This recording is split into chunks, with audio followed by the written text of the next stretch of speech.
এর মধ্যে ফেরাউন একবার স্বপ্নে দেখলো বাইতুল মুকাদ্দাসের দিক থেকে বিরাট একটা অগ্নিশিখা এসে, ফেরাউনের বংশের নাম ছিল কিপ্তি বংশ, কিপ্তি বংশের ঘর বাড়িগুলো জ্বালিয়ে পুড়িয়ে একেবারে ভস্মীভূত করে দিচ্ছে, কিন্তু বনি ইসরাইল বংশের কারো ঘর বাড়ি জ্বলে পুড়ে ছাই হয় নাই, তাদের ঘর বাড়িগুলো অক্ষত।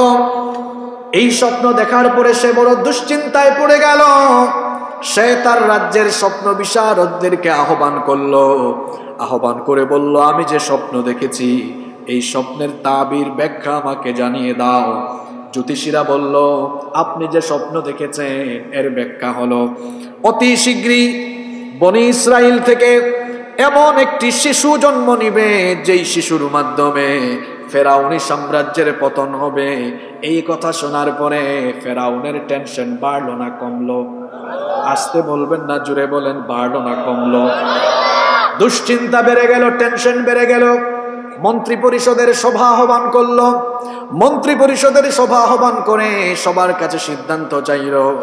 তারা সিদ্ধান্ত নিল, বনি ইসরাইল থেকে কোনো শিশু জন্ম নিলে সেই শিশুর মাধ্যমে যেহেতু আগামীতে আমাদের সাম্রাজ্য হারানোর ভয় আছে, সুতরাং এখন থেকে বনি ইসরাইল বংশে যদি কোনো সন্তান জন্ম নেয় তাহলে আমরা রাজ্য থেকে ধাত্রী নিয়োগ করব। ধাত্রীরা গিয়ে বাড়ি বাড়ি তালাশ করবে। ছেলে সন্তান হলে জন্মের পরে সাথে সাথে জবাই করে মেরে ফেলবে, মেয়ে সন্তান হলে রেখে দিবে, এরা বড় হলে এদেরকে আমরা দাসী বানাবো। আমি যে কথাগুলো বললাম এই কথাগুলো কি আমার বানানো? কথাগুলো মোল্লার না আল্লাহর? আসতে বলবেন না, জোরে বলেন, মোল্লার না আল্লাহর? যে আয়াত আমি তিলাওয়াত করলাম এই আয়াতে আল্লাহ বলেছেন, ইউদাব্বিহু আবনাআহুম ওয়া ইস্তাহয়ী নিসাআহুম, ছেলেদেরকে জবাই করে ফেলা হতো, মেয়েদেরকে রেখে দেওয়া হতো। এই রকম করে 1 বছর 2 বছর নয়, বহু বছর চলতে লাগলো। যখনই বনি ইসরাইল বংশে কোনো ছেলে সন্তান জন্ম নেয় সাথে সাথে তারা জবাই করে হত্যা করে ফেলে। ফেরাউন নামে এখন দুনিয়ায় কেউ নাই, কিন্তু এখনো ফেরাউনি চরিত্র লালন করে এমন বহু মানুষ আছে যারা ক্ষমতা হারানোর ভয়ে ভালো ভালো মানুষগুলোকে হত্যা করে ফেলে। দেখেন না ফিলিস্তিনে এই অসভ্য বর্বর ইহুদিগুলো ফিলিস্তিনের নিরীহ বাচ্চাগুলো পর্যন্ত হত্যা করে ফেলে। আরো পৃথিবীতে বহু ফেরাউন আছে যারা থাকলে পরে ক্ষমতা চলে যাওয়ার সম্ভাবনা আছে, নিরপরাধী মানুষগুলোকে অপরাধীর তকমা লাগায়া দুনিয়া থেকে বিদায় করে দেয়। এই রকম ফেরাউন, এদের চরিত্র আল্লাহ কোরআনে বর্ণনা করেছেন। এরা মানুষ হত্যাকারী, নির্বিচারে এরা মানুষকে হত্যা করে। ক্ষমতার জন্য মানুষ হত্যা করা এটা ভালো মানুষের বৈশিষ্ট্য নয়, এগুলো হচ্ছে ফেরাউনি চরিত্রের মানুষের বৈশিষ্ট্য। এইরকম 1 বছর 2 বছর চললো না, বেশ কয়েক বছর চলতে লাগলো। এখন নতুন করে একটা সমস্যা দেখা দিল। যারা যুবক ছিল এরা বুড়া হয়ে গেল, বুড়া মানুষ মরে গেল। নতুন করে ফেরাউন তার মন্ত্রী পরিষদ আহ্বান করলো। মন্ত্রী পরিষদের মন্ত্রীরা বলল, কি ব্যাপার, কি ব্যাপার, এই যে আমরা ছেলেগুলো হত্যা করে দিচ্ছি, ছেলেগুলো হত্যা না, চাকরির জন্য, পরিশ্রমের জন্য, দিন মজুরের জন্য তো কিছু মানুষ দরকার। এই জন্য তারা নতুন করে আহ্বান করলো, হত্যাকাণ্ড বন্ধ করা দরকার, হত্যাকাণ্ড বন্ধ করা দরকার। এখন কি করা যায়? পরামর্শ দেওয়া হলো, তাহলে 1 বছর হত্যা করা হবে আর আরেক বছর বিরতি দেওয়া হবে। যেই বছর মুসা নবীর জন্ম হলো ওই বছরটা ছিল হত্যার বছর। মুসা নবীর মা মুসা নবীকে যখন জন্ম দিলেন, মুসা নবীর মা এবার দুশ্চিন্তায় পড়ে গেলেন। মুসা নবীর মা চিন্তা করছেন, এখন আমার ঘরে যে আমার ছেলেটার জন্ম হয়েছে এই খবর যদি ফেরাউন বাহিনীর কাছে চলে যায়, আমার ছেলেটাকে তারা হত্যা করে ফেলবে। তিনি যখন দুশ্চিন্তায় পড়ে গেলেন, মুসা নবীর মায়ের কাছে তখন আল্লাহ তাআলা ইলহাম নাজিল করলেন। আল্লাহু আকবার। কি ইলহাম নাজিল করলেন আপনাদেরকে কোরআন থেকে শোনাই। কোরআনুল কারীমের 20 নম্বর সূরা, সূরাতুত তাহা এর 37 নম্বর আয়াত থেকে আল্লাহ বলছেন, ওয়ালাকাদ মানান্না আলাইকা মাররাতান উখরা ইয আওহাইনা ইলা উম্মিকা মা ইউহা আন কাযিফিহি ফিত তাবুতি ফাকযিফিহি ফিল ইয়াম। আল্লাহ তাআলা বললেন, আর অবশ্যই আমি মূসা তোমার উপরে আরেকবার অনুগ্রহ করেছিলাম। যখন মূসা নবীর মা মূসা নবীকে জন্ম দিয়ে দুশ্চিন্তায় পড়ে গেলেন, আল্লাহ তাআলা মূসা নবীর মায়ের দিলের মধ্যে ইলহাম নাজিল করলেন, তুমি তোমার এই শিশু পুত্রটাকে সিন্ধুকের ভেতরে বড়, জোরে বলেন কিসের ভিতরে? সিন্ধুকের ভেতরে ঢুকাও, এরপরে সিন্ধুককে নদীতে ভাসিয়ে দাও। মা সন্তানকে সিন্ধুকের ভেতরে ভরে সিন্ধুকটা ভাসিয়ে দিবেন। এই কাজটা মায়ের জন্য সহজ না কঠিন? মা যখন এই কঠিন কাজটা করছেন, মনটা বড় খারাপ। আল্লাহ তখন মূসা নবীর মাকে সান্ত্বনা দিয়ে বললেন, ওয়ালা তাখাফি ওয়ালা তাহজানি ইন্না রাদ্দুহু ইলাইকি ওয়া জাইলুহু মিনাল মুরসালিন। ফ্রাস্ট্রেট হয় না, হতাশ হয় না, ভীত সন্ত্রস্ত হয় না। তুমি যে তোমার নবজাতক শিশুকে সিন্ধুকের ভেতরে ঢুকায়া ভাসায়া দিচ্ছ, খুব শীঘ্রই ওই সন্তানটাকে তোমার কোলে আমি আল্লাহ আবার ফিরাইয়া দিব। এমনকি তোমার এই সন্তানকে আমি পয়গাম্বারও বানাবো। মূসা নবীর মা, আজকে কিন্তু পুরো আলোচনাটা কাহিনী নির্ভর হবে, আপনারা শুনবেন তো?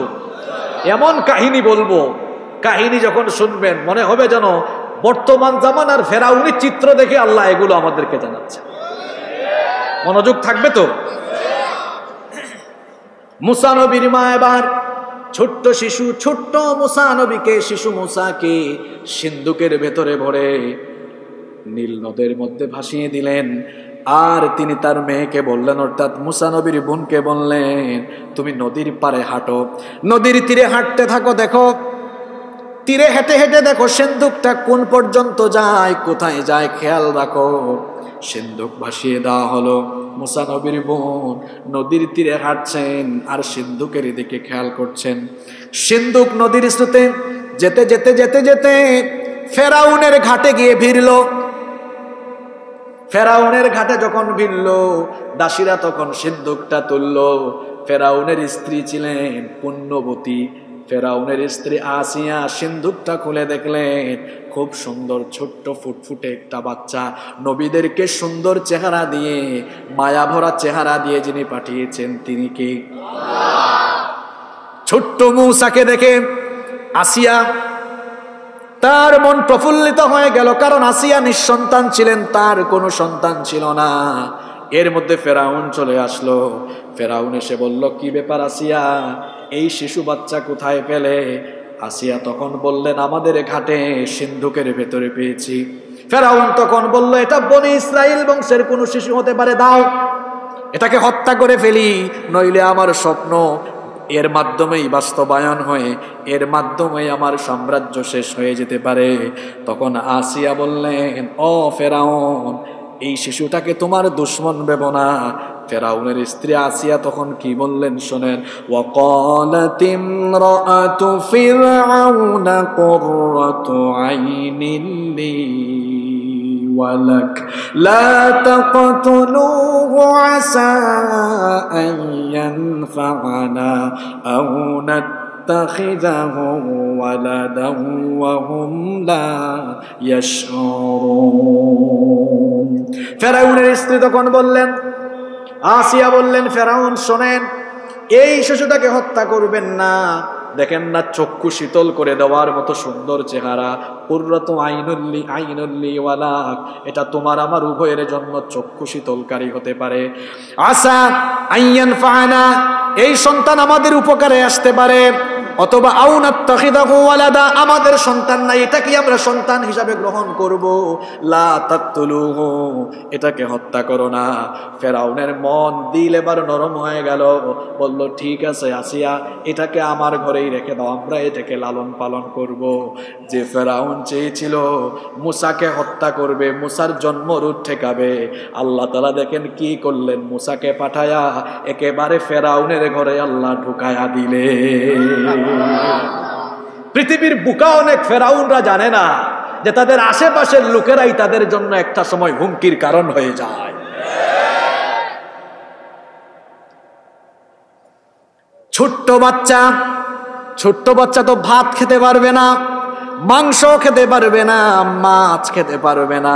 ছোট্ট বাচ্চা খায় কি? বুকের দুধ।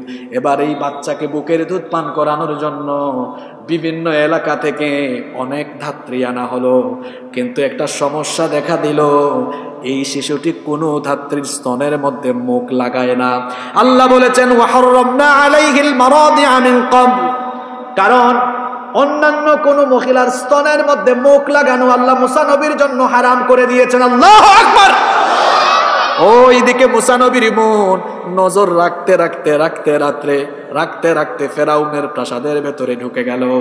আসিয়া তখন বললেন হায় হায় হায়, ছোট্ট বাচ্চাটাকে বাঁচাবো কেমনে? কোনো ধাত্রীর স্তন থেকে তো দুধ পান করে না। ওই সময় মুসা নবীর বোন সেখানে উপস্থিত ছিলেন, তিনি বললেন হাল আদুল্লুকুম আলা আহলি বাইতি ইয়াকফুলুনাহু লাকুম ওয়া হুম লাহু নাসিহুন।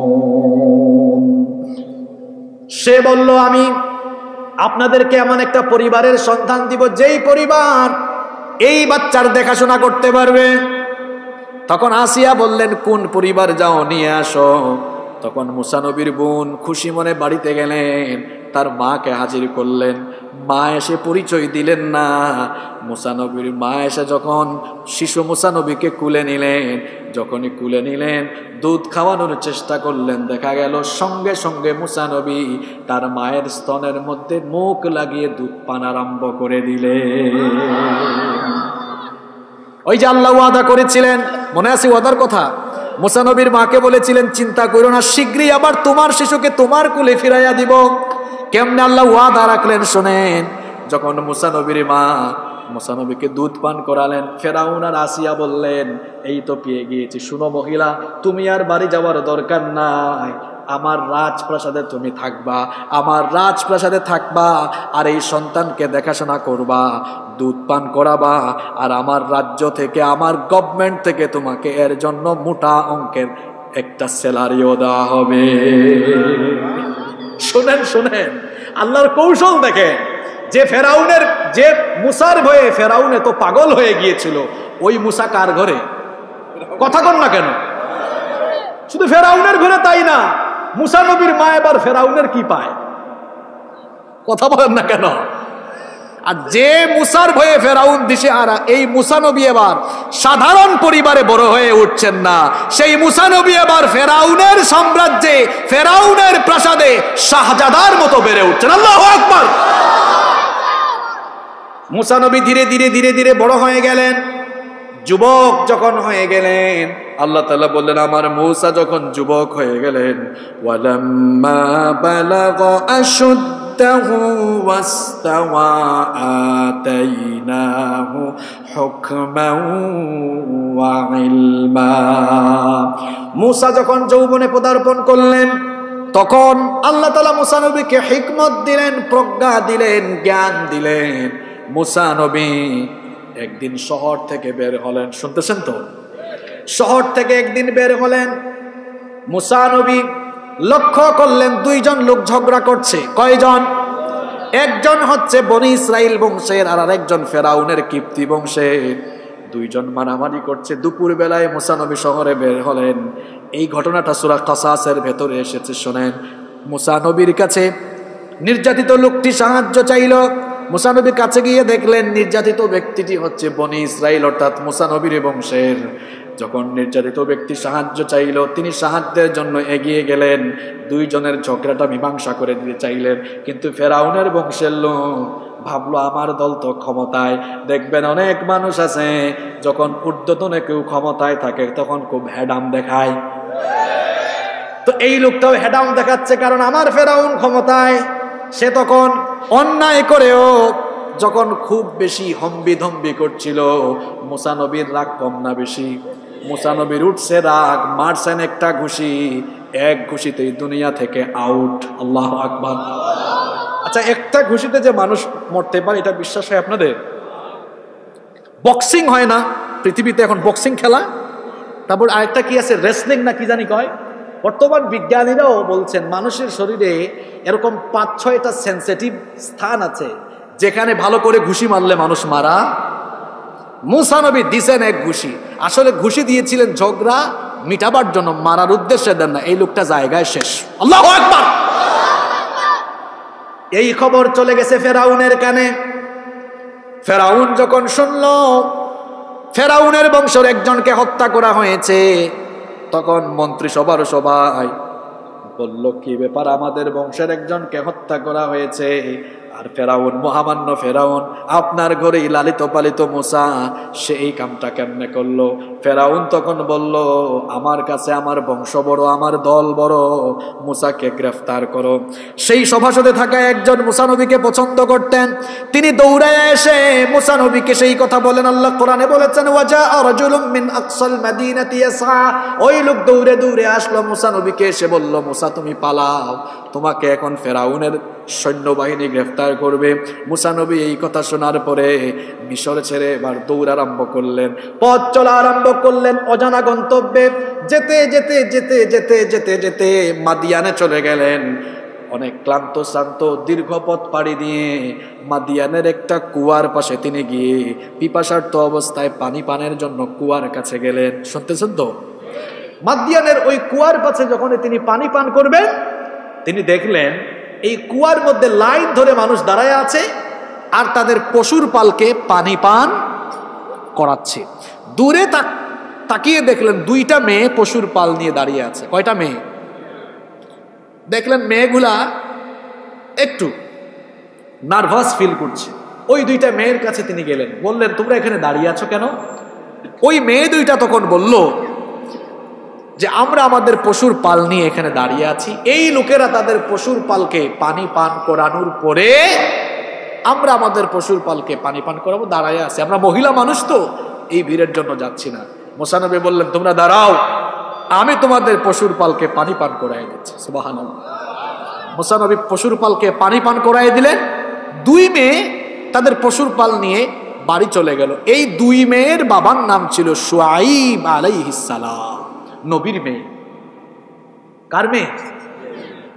শুআইব আলাইহিস সালামের মেয়ে, যাকে আল্লাহ মাদিয়ানবাসীদের জন্য নবী বানিয়ে পাঠিয়েছেন।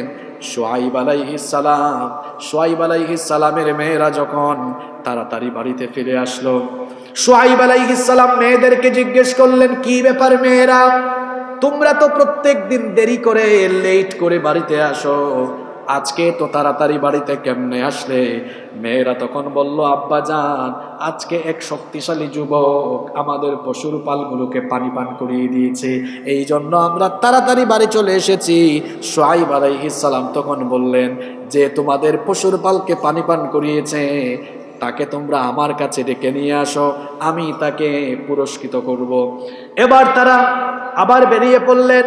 ওইদিকে মুসা নবী পানি পান করে তিনি একটা গাছের ছায়ায় বসে আছেন আর তিনি দোয়া করতেছেন, আল্লাহ, আমি তোমার সাহায্যের মুখাপেক্ষী এমন একটা এলাকায় এসেছি, কাউকে আমি চিনি না, জানি না কি খাবো, কোথায় থাকবো, কিচ্ছু জানি না, একটা ব্যবস্থা করে দাও। চাইলেন তিনি কার কাছে? আসতে বলবেন না, জোরে বলেন, চাইলেন কার কাছে? ওইদিকে আল্লাহ ব্যবস্থা করে দিচ্ছেন। মুসা নবীর 2 মেয়ে আসলেন, এসে বললেন, আমাদের আব্বা আপনাকে ডেকেছেন। মুসা নবী বললেন, কেন ডেকেছেন? তারা বললেন, আমাদের আব্বা আপনার এই সহযোগিতার কথা শুনে তিনি আপনাকে পুরস্কৃত করতে চেয়েছেন। মুসা নবী মনে মনে ভাবলেন, আমার দোয়া হয়তো আল্লাহ কবুল করে ফেলেছেন। সুবহানাল্লাহ। তিনি বললেন, ঠিক আছে, চলো তোমাদের বাড়িতে, তবে তোমরা আমার পিছনে থাকো, আমি তোমাদের সামনে। যুবকরা এখান থেকে শিক্ষা নিতে হবে, মেয়ে মানুষ যদি আপনার সামনে হাঁটে মেয়ে মানুষ সামনে হাঁটলে এর মধ্যে থেকে ফিতনা ছড়িয়ে পড়ার সম্ভাবনা আছে না নাই? নবীদের চরিত্র কত সুন্দর ছিল। তিনি বললেন, তোমরা আমার পিছনে থাকো, আমি তোমাদের সামনে থাকি। তোমরা আমাকে ডিরেকশন দাও, ডানে যাব বামে যাব না সামনে যাব বলো, আর আমাকে অনুসরণ করে করে তোমরা আসো। তারা বাড়িতে চলে গেলেন, পৌঁছে গেলেন। মুসা নবীকে দেখে শুআইব আলাইহিস সালাম ঘটনা জানতে চাইলেন, তার পরিচয় জানতে চাইলেন। মুসা নবী সব ঘটনা বললেন, কেমনে তিনি মাদিয়ানে আসলেন। বললেন, এখানে আমার কেউ নাই। তখন মুসা নবী যখন এই কথাগুলো বললেন, ওই দুই মেয়ে তখন বাপকে বলছে, আব্বা যান, এই লোকটার তো এলাকায় কেউ নাই, আর আমাদেরও কোনো ঘরের মধ্যে পুরুষ মানুষ নাই, আপনি বয়স্ক মানুষ, তাকে আপনি আমাদের ঘরে কর্মচারী হিসাবে রেখে দেন, তাহলে আমরা আর পশুর পাল নিয়ে মহিলা মানুষ আমরা যাব না, সে আমাদের পশুর পাল রাখবে, তাকে আমাদের ঘরে চাকরি দিয়ে দেন। কারণ তাকে আমরা দেখেছি কাউইউল আমিন, শক্তিশালী এবং আমানতদার। মুসা নবীর কয়টা গুণের কথা তারা বলল? জোরে বলেন, কয়টা? কাউই, শক্তিশালী, আমিন, আমানতদার। এখন শুআইব আলাইহিস সালাম মেয়েকে জিজ্ঞেস করেন, আচ্ছা এই যে শক্তিশালী তোমরা জানো কেমন? বিভিন্ন রেওয়ায়াতে এসেছে যে কুয়া থেকে তিনি পানি পান করিয়েছেন, এখানে অনেক ভিড় ছিল, এই ভিড় ঠেলাঠেলি করে পানি পান করিয়েছেন। আবার কোনো কোনো বর্ণনা এসেছে এই কুয়ার ঢাকনাটা সরাতে কয়েকজন পুরুষ লাগে, তিনি একাই ওই কুয়ার ঢাকনাকে এক হাত দিয়ে সরিয়ে ফেলেছেন। আল্লাহু আকবার। এই জন্য মেয়ে বললেন, আমরা এটা দেখেছি, এই জন্য তাকে শক্তিশালী বলেছি। শুআইব আলাইহিস সালাম বললেন, আর তাকে আমানতদার, বিশ্বস্ত বললা কেন?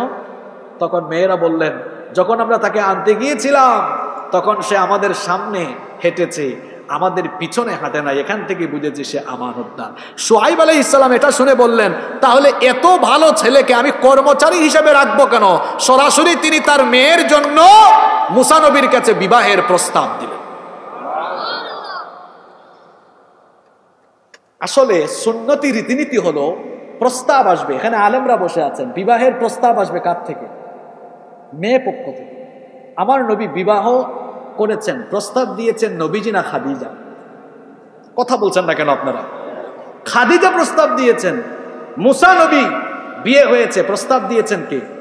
তার শ্বশুর শুআইব আলাইহিস সালাম। এই যে শুআইব আলাইহিস সালাম মেয়ে বিয়ে দেওয়ার প্রস্তাব দিলেন, বাড়ি গাড়ি টাকা পয়সা দেখে না চরিত্র দেখে? আপনারা কি দেখেন? বাড়ি গাড়ি আছে কিনা, সরকারি চাকরি করে কিনা? আর সরকারি চাকরি করে কেউ জীবনে কোটিপতি হতে পারবে না, কারণ বাংলাদেশের সবচেয়ে বেশি স্যালারি পান মহামান্য রাষ্ট্রপতি। বিভিন্ন গ্রেডে বেতন আছে না, 8ম গ্রেড, 9ম গ্রেড, 12তম গ্রেড, 13তম গ্রেড। বাংলাদেশের সর্বোচ্চ হাইয়েস্ট গ্রেডে বেতন পান মহামান্য রাষ্ট্রপতি। মহামান্য রাষ্ট্রপতির বেতন 1,20,000 টাকা। তাইলে বাংলাদেশে আরো যত সরকারি চাকরিজীবী আছেন এদের বেতন মহামান্য রাষ্ট্রপতির চেয়ে বেশি। কাদের সামনে কথা বলি? কোনো আওয়াজ নাই, বেশি।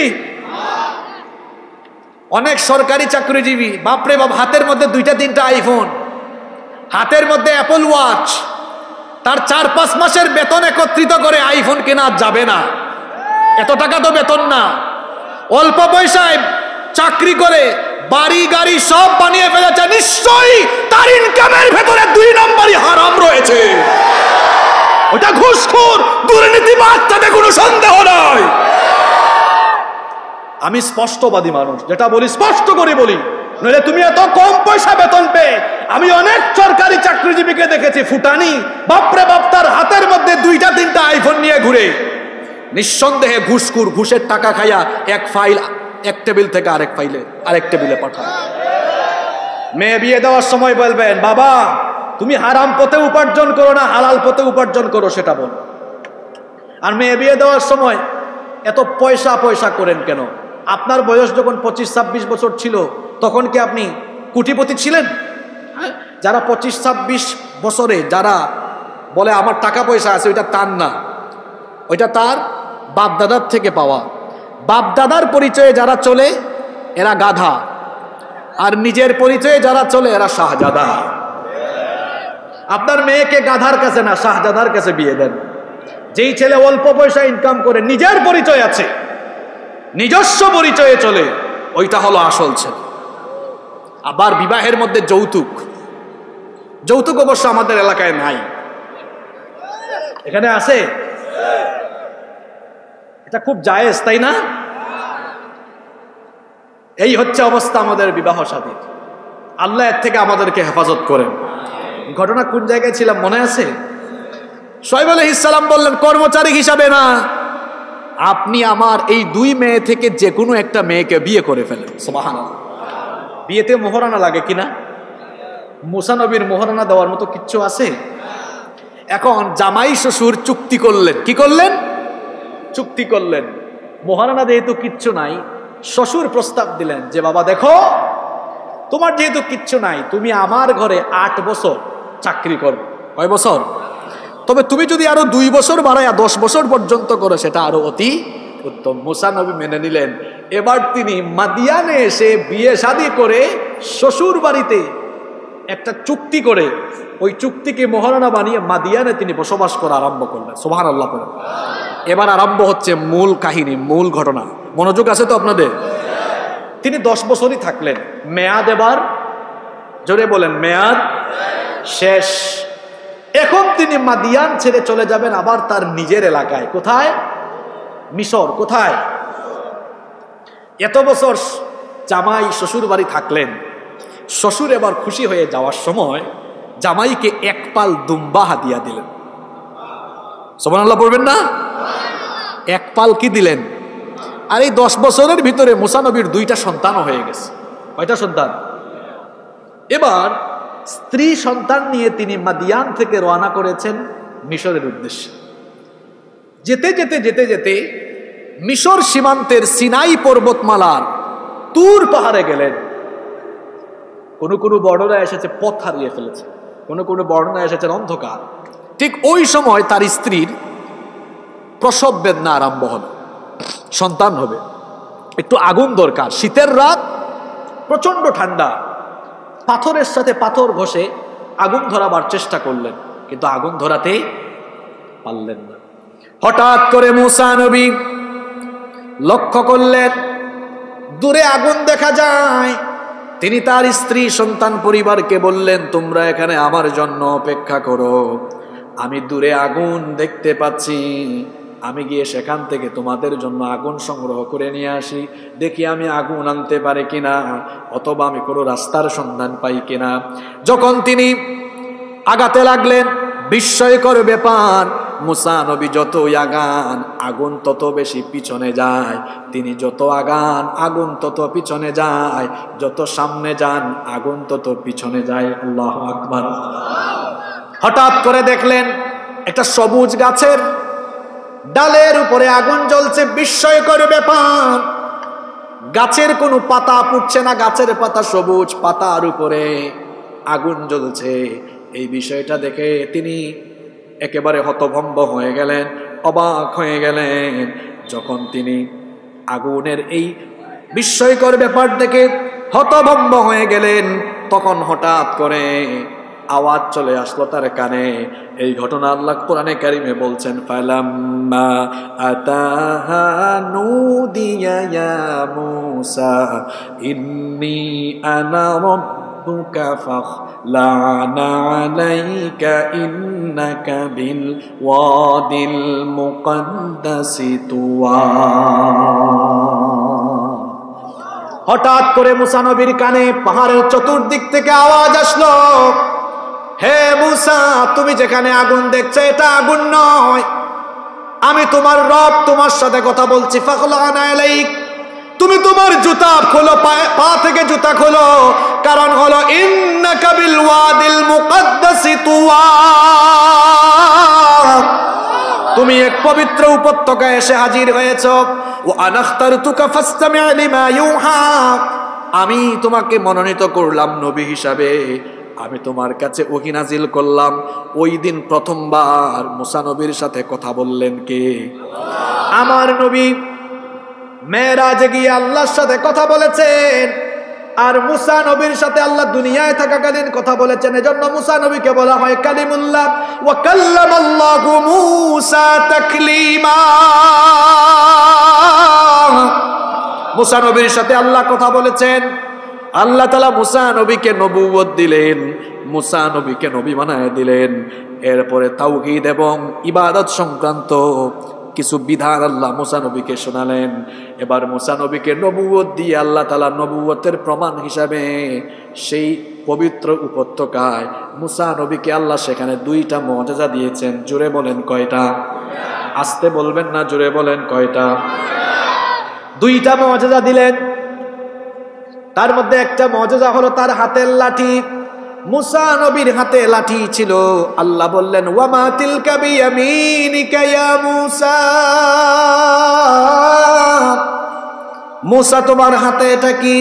মুসা আলাইহিস সালাম তখন বললেন এটা আমার হাতের লাঠি, এটার উপরে আমি ভর করে চলি, এটা দিয়ে গাছের ডাল থেকে পাতা ঝরাই, আর আমি আমার পশুর পালকে খাওয়াই, ইত্যাদি ইত্যাদি আরো অনেক কাজ করি।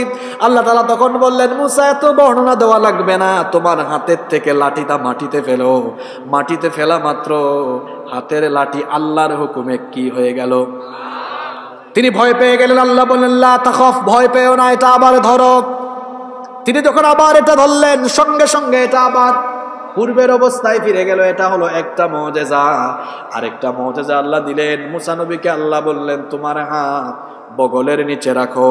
বগলের নিচে রেখে তিনি যখন হাত বের করলেন দেখা গেল তার হাতের থেকে শুভ্রতা এবং আলো ছড়াচ্ছে। এই হলো মোট কয়টা মুআজিজা? জোরে বলেন কয়টা? এই 2টা মুআজিজা দিয়ে আল্লাহ মুসা নবীকে বললেন 10 বছর পরে তুমি মিশরে যাচ্ছ, এবার মিশরে যাও, সরাসরি ফেরাউনের কাছে যাও। ইযহাবা ইলা ফিরআউনা ইন্নাহু তাগা, ফেরাউনের কাছে যাও, সে সীমালঙ্ঘনকারী, বিদ্রোহী, জালিম, অত্যাচারী, তার কাছে যাও, গিয়ে তুমি দাওয়াত দাও। মুসা নবী মুখে একটু জড়তা ছিল, কথা বলতে গেলে আটকে যেত। তিনি তখন বললেন রব্বি শরহ লি সাদরি ওয়া ইয়াসসির লি আমরি ওয়াহলুল উকদাতাম মিন লিসানি ইয়াফকাহু কওলি। হে আল্লাহ, তুমি আমার অন্তরকে প্রশস্ত করে দাও, আমার জন্য নবুয়তের এই কাজ, এই দায়িত্বকে সহজ করে দাও, আমার জিহবার জড়তা দূর করে দাও, যাতে করে জনগণ আমার কথা বুঝতে পারে। আর আল্লাহ তুমি আমাকে নবুয়ত দিয়েছো, সাথে সাথে ওয়াজআললি ওয়াজিরাম মিন আহলি হারুনা আখি, আমার ভাই হারুনকেও তুমি আমার সাথে নবুয়ত দাও, তাকেও নবী বানাও। কারণ হারুন খুব সুন্দর করে বক্তৃতা দেয়, সুন্দর করে কথা বলে। আমার ভাই হারুনকেও আমার সাথে নবী বানিয়ে দিলে 2 ভাই একসাথে মিলে আমরা দাওয়াতি কাজ করবো। সুবহানাল্লাহ। মুসা নবীর এই দোয়া আল্লাহ কবুল করলেন। 2 ভাইকে আল্লাহ নবী বানালেন। 2 ভাই এবার মিশরে ঢুকলেন। ঢোকার পরে সরাসরি ফেরাউনের দরবারে গিয়ে মুসা নবী কি বললেন শুনেন। আল্লাহ বলছেন ওয়াকালা মুসা ইয়া ফিরআউনু ইন্নী রাসূলুম মির রাব্বিল আলামিন। তিনি বললেন হে ফেরাউন, নিশ্চয়ই আমি জগৎ সমূহের প্রতিপালকের পক্ষ থেকে রাসূল হিসেবে প্রেরিত হয়েছি। তুমি তোমার এই সীমালঙ্ঘন আর বিদ্রোহী ঔদ্ধত্যপূর্ণ আচরণ ছাড়ো, তুমি ঈমান আনো, তোমার জুলুম নির্যাতন বন্ধ। এই কথা বলার পরে ফেরাউন ফুলের মালা দিয়েছে তো, তাই না? কথা বলেন না কেন? ফেরাউন তখন বলল ওমা রব্বুল আলামিন, জগৎ সমূহের রব এটা আবার কে? মিশরের জনগণ তো জানে আনা রব্বুকুমুল আলা, আমি হচ্ছে বড় খোদা, তুমি আবার কোন রবের কথা বলো? মুসা নবী তখন রবের পরিচয় দিয়েছেন। আমি সংক্ষেপে বলছি। মুসা নবী দাওয়াত দেওয়ার পরে ফেরাউন আরো কয় বছর অত্যাচার চালালো? জোরে বলতে হবে। মুসা নবী এবার আল্লাহর কাছে দোয়া করলেন, আল্লাহ আমার উম্মত গুলোর উপরে এত জুলুম, এত নির্যাতন, এই অত্যাচারী ফেরাউন থেকে আমার উম্মতকে তুমি হেফাজত করো, পরিত্রাণের ব্যবস্থা করো। তখন আল্লাহ তাআলা বললেন মুসা, ফেরাউনকে আমি শেষ করব না, তাকে কয়েকটা সুযোগ দেই। এক এক করে আল্লাহ তাআলা 7-8 বার তাকে সুযোগ দিয়েছেন। মুসা নবীকে আল্লাহ পাঠালেন, যাও ফেরাউনকে গিয়ে বলো সে যেন জুলুম নির্যাতন বন্ধ করে। যদি জুলুম নির্যাতন বন্ধ না করে, দুর্ভিক্ষ দিয়ে সকল ফসল আমি শেষ করে ফেলবো। মুসা নবী গেলেন। এই কথাগুলো শুনবেন। তাকে আল্লাহ মেরেছেন পানিতে, জোরে বলতে হবে, পানির অপর নাম। কিন্তু ফেরাউনের জন্য হয়েছে পানির অপর নাম। পানিতে ডুবাইয়া মারার আগে আল্লাহ তাকে কয়বার সুযোগ দিলেন শুনেন। মুসা নবীকে আল্লাহ বললেন, মুসা যাও ফেরাউনকে বলো সে যেন ঈমান আনে, জুলুম যেন ছেড়ে দেয়। যদি ছেড়ে না দেয় তাহলে দুর্ভিক্ষ দিয়ে গোটা দেশটাকে আমি ভরে দিব। মুসা নবী বললেন, কিন্তু ফেরাউন কর্ণপাত করলো না। অবশেষে এমন দুর্ভিক্ষ আসলো, দুর্ভিক্ষের কারণে ফসলের মাঠের সকল ফসল শেষ হয়ে গেল। আমাদের আপনাদের জমিনে যে ফসল আছে, ফসলগুলো বাম্পার ফলন দেন কে? আরো জোরে বলেন। আবার চাইলে ফসলগুলোকে ধ্বংস করে দিতে পারেন কে? ফেরাউন যখন মুসা নবীর এই দাওয়াত শুনলো না, এমন দুর্ভিক্ষ আসলো, সব ফসল শেষ, না খেয়ে মানুষ মরতেছে এমন অবস্থা। এবার ফেরাউন মুসা নবীকে দাওয়াত দিল। দাওয়াত দিলে বলল, মুসা তুমি তোমার রবের কাছে দোয়া করো, তিনি যেন গজবটা উঠায় আনেন। গজব উঠায় নিলে আমি ভালো হয়ে যাব। মুসা নবী দোয়া করলেন, আল্লাহ গজব উঠায় নিলেন। কিন্তু দেখা গেল ফেরাউনের বেলায় যেই লাউ সেই আগের জায়গায় আছে, তার নীতির পরিবর্তন হয় না, জুলুম আরো বাড়ালো। এবার আল্লাহর তরফ থেকে তুফান আসলো, ঝড় তুফান। এই যে গতকাল থেকে বাংলাদেশের উপকূলীয় অঞ্চলগুলোতে সিগন্যাল চলে, 3 নাম্বার 4 নাম্বার সংকেত চলে। আল্লাহ তাআলা চাইলে জলোচ্ছ্বাস দিয়ে, ঝড় তুফান দিয়ে গোটা পৃথিবীকে মুহূর্তের মধ্যেই মহাবন্যায় প্লাবন দিয়ে শেষ করে দিতে পারেন কিনা? ফেরাউন যখন আবারও উদ্যত করলো, তখন আল্লাহ একটা বন্যা দিলেন। বন্যা দিয়ে সকল ফসল আবার শেষ করে দিলেন। ফেরাউন আবারও মুসা নবীকে ডাকলো, দাওয়াত দিয়ে বলল, তুমি তোমার রবকে বলো তিনি যেন এবারের মতো গজব উঠায় নেন, আমি ভালো হয়ে যাব। মুসা নবী দোয়া করলেন, আল্লাহ গজব উঠায় নিলেন, কিন্তু সে ভালো হলো না। এবার আল্লাহ পাঠালেন পঙ্গপালের গজব। কিসের গজব? পঙ্গপাল চিনেন তো আপনারা? পঙ্গপাল এসে দেখা গেল ফসলের মাঠের ফসল খেয়ে ফেললো, চেয়ার টেবিল ফার্নিচার আসবাবপত্রগুলোর উপরে হামলা চালালো। ফেরাউন আবারও মুসা নবীকে দাওয়াত করলো, বলল এই গজব থেকে বলো আল্লাহকে বাঁচাতে, আমি এবার সত্যি ভালো হয়ে যাব। মুসা নবী দোয়া করলেন, কিন্তু এরপরেও সে ভালো হলো না। দেখেন ফেরাউনকে আল্লাহ কতবার সুযোগ দিয়েছেন, কতবার সুযোগ দিয়েছেন। আবারও জুলুম আরম্ভ করলো। এবার আসলো উকুনের গজব। উকুন বুঝেন তো আপনারা? উকুন থাকে কোথায়? থাকে কোথায়? উকুনের গজব। দেখা গেল ফেরাউনের বংশের সবগুলার শরীরের মধ্যে সারা দিন রাত 24 ঘন্টা শুধু উকুন কামড়ায়। এখন এক একজনের অবস্থা শুধু, বুঝতেছেন, শান্তি নাই, শুধু সব দিকে কামড়ানি আর চুলকানি, চুলকানি আর কামড়ানি। তখন ফেরাউন মুসা নবীকে দাওয়াত দিল। দাওয়াত দিয়ে বলল, মুসা তোমার রবকে বলো তিনি যেন এই গজবটা উঠায় নেন। তিনি যদি এই গজবটা এবারের মতো উঠায় নেন, তাহলে আমি আর এমন জুলুম চালাবো না, আমি ভালো হয়ে যাব। মুসা নবী দোয়া করলেন, আল্লাহ উকুনের গজব উঠায় নিলেন, কিন্তু সে ভালো হলো না। এরপরে আল্লাহ তাআলা ব্যাঙের গজব পাঠালেন। কিসের গজব? বালতিতে ব্যাঙ, তরকারির যে পাতিল, পাতিলের মধ্যে ব্যাঙ, ভাতের, আপনারা ডেক বলেন না পাতিল বলেন, সব জায়গায় ব্যাঙ আর ব্যাঙ। রাতের বেলা যখন ঘুমায়, নাকে মুখে গোটা শরীরের উপরে শুধু ব্যাঙ আর ব্যাঙ। ব্যাঙের যন্ত্রণায় বাঁচে না। ব্যাঙ আমার কথা আপনার কথা শুনে না আল্লাহর কথা শুনে? ব্যাঙের যন্ত্রণায় যখন বাঁচে না, ফেরাউন আবারও মুসা নবীকে দাওয়াত করলো, ডেকে বলল, মুসা তোমার রবকে বলো তিনি যেন এই গজবটা উঠায় নেন। গজব যদি তিনি উঠায় আনেন, আমি এখন ভালো হয়ে যাব। মুসা নবী দোয়া করলেন। এরপরেও ফেরাউন ভালো হলো না। এরপরে আল্লাহ রক্তের গজব দিলেন। কিসের গজব? পানির গ্লাসে পানি পান করে পানি রক্ত হয়ে যায়, তরকারি রক্ত হয়ে যায়, ডানে বামে সব দিকে তারা রক্ত দেখে। আবারও ফেরাউন বলল মুসা নবীকে, মুসা নবী দোয়া করলেন, আল্লাহ গজব উঠায়া নিলেন। এবারও সে ভালো হলো না। যেই লাউ সেই। সর্বশেষবারের মতো আল্লাহ সুযোগ দিলেন। এই যে কিছুদিন আগে, বছর দেড়েক আগে আমাদের দেশে একটা মহামারী আসছিল, নামটা কি? সারা পৃথিবীতে লক্ষ লক্ষ মানুষ মারা গেল। ফেরাউনের আমলে আল্লাহ প্লেগ মহামারী দিলেন। বিভিন্ন বর্ণনা এসেছে এই প্লেগ মহামারীতে ফেরাউনের বংশে একদিনে 70,000 মানুষ মারা গিয়েছে। ওই যে বাংলা একটা কথা আছে, চাচা আপন। ফেরাউন দেখতেছে হায় হায় হায় সব মারা গিয়ে শেষ। তখন ফেরাউন মুসা নবীকে দাওয়াত করলো, বলল তোমার রবকে বলো তিনি যেন এই গজবটা উঠায় নেন। এবার যদি গজবটা উঠান আমি ভালো হয়ে যাব।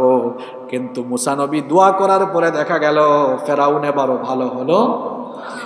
আল্লাহ মুসা নবীকে বললেন, ও মুসা, এই ফেরাউনকে বহু সুযোগ দিয়েছি, এত সুযোগ দেওয়ার পরেও সুযোগটা সে কাজে লাগায় নাই। এবার আমি আল্লাহ এতদিন ধরে অ্যাকশন নেই না, এবার শুরু করব আমার চূড়ান্ত অ্যাকশন। যুগে যুগে যারাই ফেরাউনি চরিত্র লালন করে মানুষের উপর জুলুম করেছে, একটা জালিমকেও আল্লাহ ভালোভাবে মারেন নাই, সবগুলাকে আল্লাহ বেইজ্জতির সাথে দুনিয়া থেকে উঠাইয়াছেন, ঠিক কিনা? মুসা নবীকে আল্লাহ বললেন, মুসা তুমি তোমার উম্মতদেরকে নিয়ে মিশর থেকে চলে যাও, হিজরত করো, কারণ আমি এখন গজব দিব। আল্লাহ তাআলা আল্লাহর আদেশ শুনে মুসা নবী তার উম্মত নিয়ে মিশর ছেড়ে রওনা হলেন। মিশর ছেড়ে রওনা হলেন, পথ চলতে চলতে চলতে চলতে লোহিত সাগরের সামনে চলে গেলেন। ওইদিকে ফেরাউন খবর পেল মুসা নবী তার উম্মত নিয়ে মিশর ছেড়ে চলে যাচ্ছেন। ফেরাউন তার বাহিনী নিয়ে এবার মুসা নবীর উম্মতদেরকে অ্যাটাক করার জন্য পিছনে পিছনে রওনা করলো। রওনা করে করে ওই সাগর পারে গিয়ে ধরে ফেললো। হঠাৎ করে মুসা নবীর উম্মত এবার পিছনে তাকায় দেখে ফেরাউনের বাহিনী। মুসা নবীর উম্মত বলল, মুসা কোথায় নিয়ে এসেছো? সামনে সাগর, সামনে মরণ, পিছনে ফেরাউনের বাহিনী, পিছনেও মরণ। এখন সামনে আগালেও মরব, পিছনে গেলেও মরব, আমাদের তো বাঁচার কোনো পথ নাই। দেখেন একজন ইমানদার কখনো হতাশ হতে পারে? হতাশ হতে পারে? মুসা নবী তখন বললেন, আমার উম্মত হতাশ হয় না, ভীত হয় না, আমরা এখানে নিজের ইচ্ছায় আসি নাই, এসেছি কার ইচ্ছায়? সুতরাং তিনি আমাদেরকে পথ দেখায় দিবেন। মুসা নবী তখন তার উম্মতদেরকে কি বললেন, তার কথা আল্লাহর কাছে এত ভালো লাগলো, আল্লাহ তাআলা কোরআনের মধ্যে তার কথা উঠিয়ে দিলেন। মুসা নবী তখন বললেন, কাল্লা ইন্না মাইয়া রাব্বি সায়াহদিন। মুসা নবী বললেন, উম্মত এত ভয় পাচ্ছ কেন? আমাদের সাথে আছেন কে? এত আস্তে বললেন, আমাদের সাথে আছে কে? তিনি পথ দেখায় দিবেন। সঙ্গে সঙ্গে আল্লাহর তরফ থেকে অর্ডার আসলো, ও মুসা তোমার হাতের লাঠি দিয়ে মাটিতে আঘাত করো। আঘাত যখন করলেন সাগরের মাঝখান দিয়ে রাস্তা এবার হয়ে গেল কার হুকুমে? মুসা নবী তার উম্মত নিয়ে সাগর এবার পাড়ি দেওয়া আরম্ভ করলেন। ওই পথ ধরে চলতে লাগলেন। ওই পরে তারা চলে গেলেন। এদিকে ফেরাউন এসে তার বাহিনী নিয়ে যখন এসে দেখলো হায় হায় হায় লোহিত সাগরের মাঝখান দিয়ে রাস্তা, সে তার বাহিনীকে বলল, চলো তাড়াতাড়ি চলো, মুসার বাহিনীকে আমরা ধরবো। আল্লাহ বলতেছেন একটু সামনে আয়, তারপরে তোরে ভালো করে ধরাবো। ফেরাউন যখন এবার তার বাহিনী নিয়ে অহংকারের সাথে আগাতে লাগলো, সাগরের যখন ঠিক মাঝখানে চলে গেল, এবার অ্যাকশনটা আরম্ভ হয়েছে কার? পানি হুকুম মানে কার?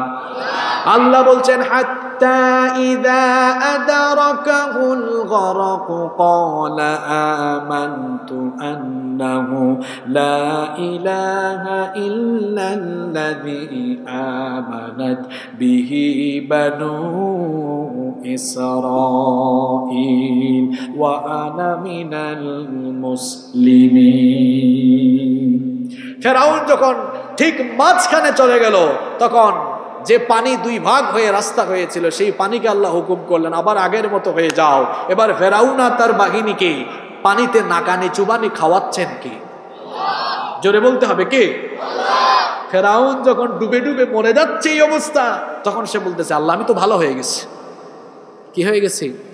আমি ঈমান আনছি। আল্লাহ তখন বললেন, আল আন, এখন তোর সময় হয়েছে। ওয়াকাদ আসাইতা ক্বাবলু ওয়া কুনতা মিনাল মুফসিদিন, এর আগে তুই সীমা লঙ্ঘনকারী বিদ্রোহী ছিলে আর পৃথিবীতে ফাসাদ সৃষ্টি করেছিলে। আল্লাহ তখন বললেন, ফালইয়াউমা নুনাজ্জি নুনজ্জিকা বিবাদানিকা লিতাকুনা লিমান খালফাকা আয়া। আজকে আমি তোকে একেবারে শেষ করব না, কে আমি মারব, কিন্তু তোর দেহটাকে আমি কিয়ামত পর্যন্ত সংরক্ষণের ব্যবস্থা করব। কারণ পৃথিবীতে তোর উপরে তোর মতো ফেরাউনের চরিত্রের মানুষ আসবে, ফেরাউনের চরিত্র লালন করে দ্বীনের বিরুদ্ধে, ইসলামের বিরুদ্ধে গেলে পরে কি পরিণতি হয়, তোর এই লাশ থেকে যেন শিক্ষা নেয়। এই জন্য তোর লাশটাকে সংরক্ষণের ব্যবস্থা করব। বলেন তো ফেরাউনের লাশ এখনো আছে না? আরো জোরে বলেন আছে না নাই? এটা আল্লাহ রেখেছেন তামাম দুনিয়ার ফেরাউনদের জন্য। জোরে বলতে হবে, এটা আল্লাহ রেখেছেন তামাম দুনিয়ার। আরো জোরে বলেন। সেই ফেরাউন এখন আর আছে? পৃথিবীতে কেউ স্থায়ী হয় না, হোক না সে ফেরাউন কিবা নমরুদ। কেউ ভবে চিরকাল রয় না, কেউ ভবে চিরকাল রয় না। কোন ফেরাউনটা দুনিয়ায় চিরকাল থাকে? আর আমার দেশে ফেরাউনের ওয়াজ করাও যায় না। এক জায়গায় ফেরাউনের ওয়াজ চলে, পাশে থেকে একজন কয়, হুজুর এটা বেশি হয়ে যাচ্ছে না? বললাম ওয়াজ হয় ফেরাউনের, আপনার এত জ্বলে কেন? ফেরাউনের উম্মত নাকি আপনি? ঠিক না? আমার দেশে ফেরাউনের কথাও সব জায়গায় বলা। আসলে ফেরাউনি ক্যারেক্টার যার মধ্যে আছে, ফেরাউনের কথা বললে তার গায়ে অটোমেটিক চুলকানি উঠে। এই যে ফেরাউনের চরিত্র, কোরআনে আল্লাহ বলেছেন 532টা আয়াতে। কয়টা আয়াতে? কয়টা সূরার ভেতরে? 44টা সূরার ভেতরে। কেন আল্লাহ বললেন? আর ফেরাউনের পরিণতি আল্লাহ কেন জানালেন? এই জন্য জানালেন, যুগে যুগে যত ফেরাউন আসবে, ফেরাউনের মতো দুনিয়ায় যারা ফেরাউনি কর্মকাণ্ড চালাবে, এই ফেরাউন গুলোকে দুনিয়া থেকে বেজ্জতির সাথে যিনি বিদায় করে দিবেন তিনি কি? কোন ফেরাউনটা দুনিয়ায় টিকে থাকবে না। যারা ফেরাউনি চরিত্র গ্রহণ করে ইমানদারদের উপরে জুলুম আর নির্যাতনের স্ট্রিম রুলার চালাচ্ছে, ফেরাউনের মতোই এদের পতন হবে। এবার আসুন, আমরা যে আয়াতে ছিলাম, মনে আছে তো কোথায় ছিলাম? সূরা কসাসে 4, 5, 6। এবার আল্লাহ কি বলছেন দেখেন। কষ্ট হচ্ছে আপনাদের? 2-4 মিনিটে শেষ হচ্ছে। ফিনিশিংটা তো সুন্দর করে দেওয়া লাগবে, সান্ত্বনা দেওয়ার দরকার আছে না নাই? আল্লাহ কি বললেন শোনেন। ফেরাউন চেয়েছিল ইমানদারদের উপর জুলুম নির্যাতন করে তার ফেরাউনি টিকায়া রাখতে, এটা চেয়েছে ফেরাউন। আর আল্লাহ চেয়েছেন ওয়ানুরিদু আন্নামুন্না আলাল্লাযীনা ইসতুদঈফু ফিল আরদি ওয়া নাজআলাহুম আইম্মাতাও ওয়া নাজআলাহুমুল ওয়ারিথিন। ফেরাউন চেয়েছে তার ফেরাউনি সাম্রাজ্য টিকে থাকুক, আর আল্লাহ চেয়েছেন না, ফেরাউন যাদেরকে দুর্বল করে রেখেছিল, যে ইমানদারদের উপরে জুলুম করেছিল, আল্লাহ চেয়েছেন সেই ইমানদারদেরকে, ফেরাউনকে আউট করে দিয়ে আল্লাহ চেয়েছিলেন ইমানদারদেরকে দুনিয়ার উত্তরাধিকার দান করতে। বলেন তো ফেরাউনের ইচ্ছার বাস্তবায়ন হয়েছে না আল্লাহর ইচ্ছার বাস্তবায়ন হয়েছে? সারা দুনিয়ার ফেরাউনের চরিত্রের মানুষরাও চায় ইমানদারেরা যেন কোরআনওয়ালারা যেন জমিনে মাথা উঁচু করে দাঁড়াতে না পারে। এটা তাদের ইচ্ছা বাস্তবায়ন হবে না। আল্লাহ কোরআনে ওয়াদা করেছেন, আমি আমার এই জমিনে ইমানদার কোরআনওয়ালা লোকদেরকে আমার জমিনের উত্তরাধিকারী বানাবো।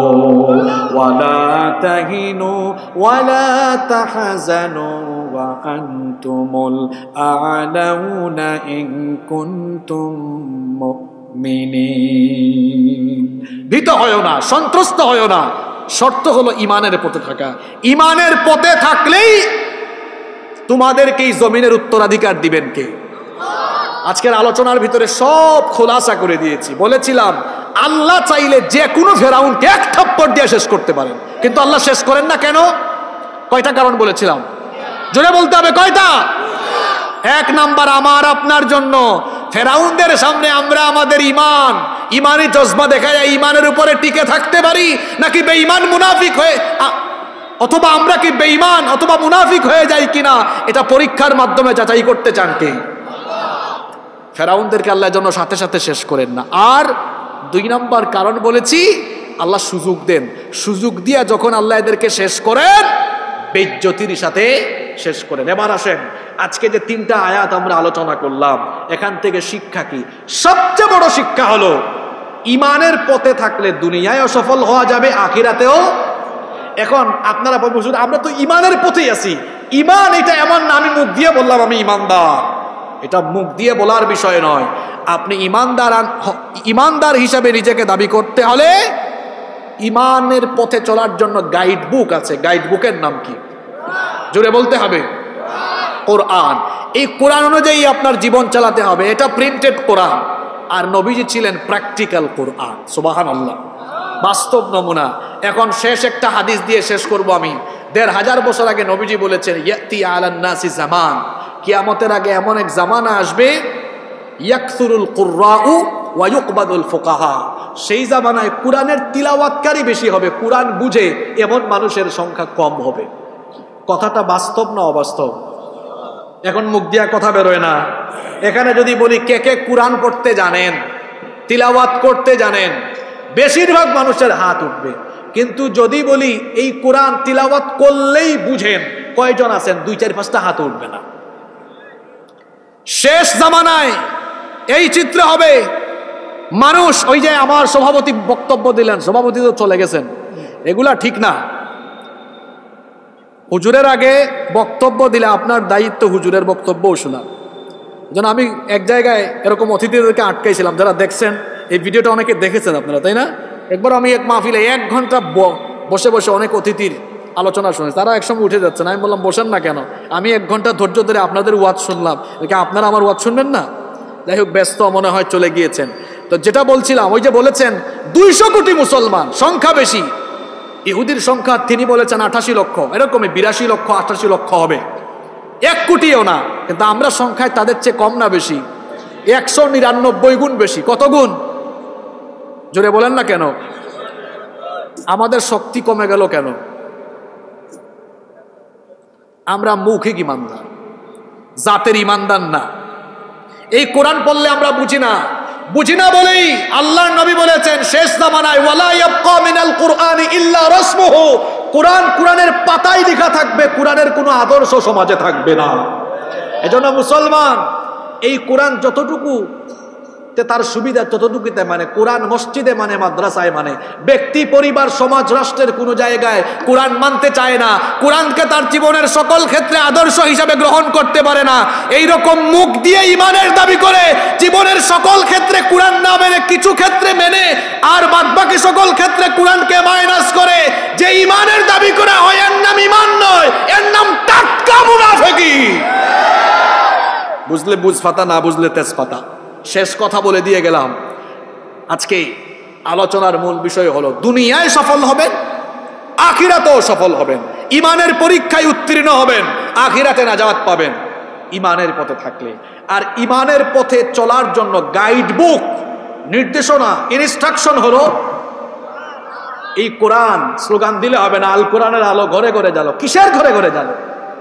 আল কোরআনের আলো অন্তরে অন্তরে জ্বালো। নিজের অন্তরে আগে কোরআনের আলো জ্বালা। প্রত্যেকটা মানুষকে কোরআন পড়তে হবে, বুঝতে হবে। যদি কোরআন পড়ে বুঝতো, সুদ খাইতো না, ঘুষ খাইতো না, টেন্ডারবাজি করতো না, চাঁদাবাজি করতো না, মানুষের হক অন্যায় ভাবে সে কখনো মেরে খেত না।